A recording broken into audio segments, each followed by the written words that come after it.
नमस्कार विद्यार्थी मित्रांनो, आपण pump circulation water cooling system बघत आहोत. एक एक पार्ट आपण बघत आलेलो आहोत. त्यानंतर आज आपण बघणार आहोत वॉटर पंप. म्हणजे जस्ट आपण पार्ट्स अशा क्रमाने बघतो की ज्या क्रमाने पाणी कूलिंग सिस्टीम मध्ये वाहत असते. त्यातला पुढचा घटक आला म्हणजे आता रेडिएटर बघितला आपण, प्रेशर कॅप बघितली, त्यानंतर पुढचा घटक पाणी आता रेडिएटरच्या लोअर टँक कडून होस पाईप मार्फत वॉटर पंप मध्ये येते. त्यातला घटक बघत आहोत वॉटर पंप. वॉटर पंप जो आहे हा सेंट्रीफ्युगल टाइप पंप असतो. याच्यावर एक इम्पेलर दिलेला आहे. हा गोलाकार फिरला की याच्यात इम्पेलर फोर्स, सेंट्रीफ्युगल फोर्समुळे पाणी खेचून ते पुढे प्रेशरने पाठवले जाते. पंप हा वॉटर पंप हा सिलेंडर ब्लॉकच्या पुढील बाजूला फिट केलेला असतो. हा काय केलेला असतो? पुढील बाजूला फिट केलेला असतो. पंप बॉडीमध्ये हा एक वॉटर पंप शाफ्ट दिलेला असतो. या शाफ्ट वरती पुढच्या बाजूला हा इम्पेलर बसवलेला आहे. आणि याची जे बेरिंग असतात हे सेल्फ लुब्रिकेटेड किंवा बॉल बेरिंग असतात. आणि ह्याच्यावरती पुढच्या बाजूला पंप हब आणि या ठिकाणी वॉटर पुली दिलेली असते. सॉरी, याच्यावरती काय केली, व्ही पुली दिलेली असते की ज्याच्याकडनं बेल्टकडनं ह्याला गती दिली जाते. आता आपण ज्यावेळेस इंजिन चालू करतो त्यावेळेस वॉटर पंप शाफ्ट व त्यावरील इम्पेलर फिरू लागते. वॉटर पंप शाफ्ट फिरायला लागतो व त्याच्यावरती इम्पेलर हे गोलाकार फिरायला लागते व त्यामुळे पंप बॉडीमध्ये सक्शन निर्माण होऊन रेडिएटरच्या लोअर टँक कडून पाणी बॉडीमध्ये येते व इम्पेलरवरील कर्व ब्लेड्समुळे किंवा व्हेन्समुळे पाणी सेंट्रीफ्युगल फोर्समुळे इंजिन ब्लॉककडे म्हणजे सिलेंडरमध्ये प्रेशरने जाते. सर्वसाधारणतः इंजिनचं आरपीएम जर 4000 असेल, इंजिनचं आरपीएम 4000 जर असेल तर एक 500-550 लिटर्स पाणी हे तासाला या सिस्टीम मध्ये सर्क्युलेट होत असते. लक्षात आलं? हा काय झाला गेला वॉटर पंप. त्यानंतर इंजिनवरती एक फॅन बेल्ट बसवलेला असतो. पुढची आकृती बघूया आपण. ही आकृती थर्मोस्टॅट वॉल सकटची आहे. आता ही जी आकृती दिलेली आहे, असू दे.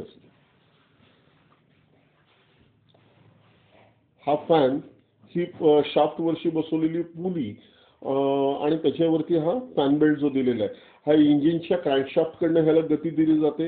हा ह्याच्यामध्ये सक्शन टाईप म्हणजे हा काय करत असतो, हवा बाहेरची हवा आतमध्ये खेचत असतो. ह्याच्या पुढं या ठिकाणी रेडिएटर दिलेला असतो. म्हणजे काय होतं, पाणी ज्यावेळेस वातावरणातली हवा खेचली जाते, ही हवा या रेडिएटरच्या कोअरमधनं आत आल्यामुळे रेडिएटर कोअरमधलं पाणी काय केलं जातं, गार केलं जातं. या हिशोबात या फॅन व फॅन बेल्टचं कार्य चालतं. एक सर्वसाधारणतः फॅन बेल्टचं टेन्शन जे आहे हे बेल्टच्या लांबीच्या 1/3 म्हणजे 1/3 इतक्या दाबलं गेलं असतं. इथपर्यंतचं फॅन बेल्टचं टेन्शन हे असलं गेलं पाहिजे. 24,000 किंवा आता गाडीच्या आजकाल वेगळ्या कंडिशन्स आल्या, 40,000 किलोमीटर नंतर फॅन व फॅन बेल्ट हा चेक केला गेला पाहिजे. त्यानंतरचा घटक आला वॉटर जॅकेट्स. वॉटर जॅकेट्स जे दिलेले आहेत, आता आपण इथं सिलेंडर हेड बघतोय, सिलेंडर ब्लॉक, ह्याच्यामध्ये वॉटर जॅकेट्स दिलेले असतात. या वॉटर जॅकेट्स मधनं पाणी हे सर्क्युलेट असतं. म्हणजे आतमध्ये कास्टिंग करत असताना त्याच्यामध्ये होल्स दिलेले असतात. तर कूलंटमध्ये अँटी करोसिव्ह रेजिस्ट मटेरियल टाकलं असतं. हे वॉटर जॅकेट्स गंजत नाही. इनऑल ज्यावेळेस इंजिन ओव्हरऑल केलं जातं त्यावेळेस ह्याच्यामध्ये कॉस्टिक सोडा वगैरे टाकून हे साफ केलं जातं की ज्याच्याकडून आतला गंज हा निघून जाईल. त्यानंतर पुढचा महत्वाचा घटक जो आला गेला हा थर्मोस्टॅट वॉल्व आला गेला. लक्षात घ्या विद्यार्थी मित्रांनो, ज्यावेळेस आपण इंजिन चालू करतो, इंजिन थंड अवस्थेत असतं. त्यावेळेस लगेच त्याला कूलिंग करण्याची गरज नसते. कारण का इंजिनचं नॉर्मल वर्किंग टेम्परेचर हे 90 डिग्री सेंटीग्रेड आहे.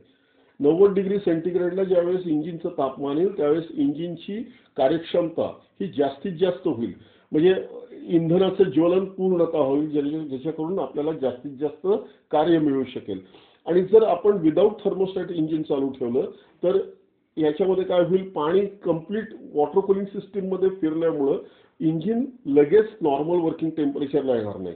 आता ही आकृती बघा. ह्या आकृतीमध्ये तुम्हाला दिसेल की याच्यामध्ये रेडिएटरकडे जाणाऱ्या मार्गामध्ये हा बायपास इथं वॉल दिलेला आहे आणि हा जो आहे हा थर्मोस्टॅट आहे.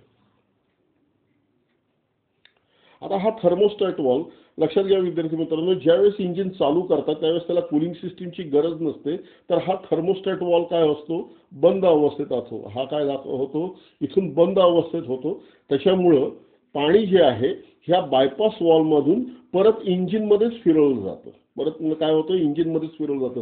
तेच पाणी इंजिनच्या गरम पार्ट्सभोवती फिरल्यामुळे इंजिनचं तापमान, पाण्याचं तापमान हे लवकर वाढायला लागतं. आणि जसजसं पाण्याचं तापमान एक साधारणतः 80-85 डिग्री सेंटीग्रेडला येतं, त्यावेळेस हा थर्मोस्टॅट वॉल्व उघडायला लागतो व 90 डिग्रीला, सर्वसाधारणतः 90 डिग्रीला पूर्णतः उघडून हा काय होतो, रेडिएटरकडे, म्हणजे रेडिएटरच्या अप्पर टँककडे हे पाणी जायला लागतं. तर अशा प्रकारे सर्वसाधारणतः काय होतं की ह्या कूलिंग सिस्टीमचं कार्य चालतं. आपण आता पुढच्या भागामध्ये थर्मोस्टॅट वॉल्व्सचे प्रकार बघणार आहोत.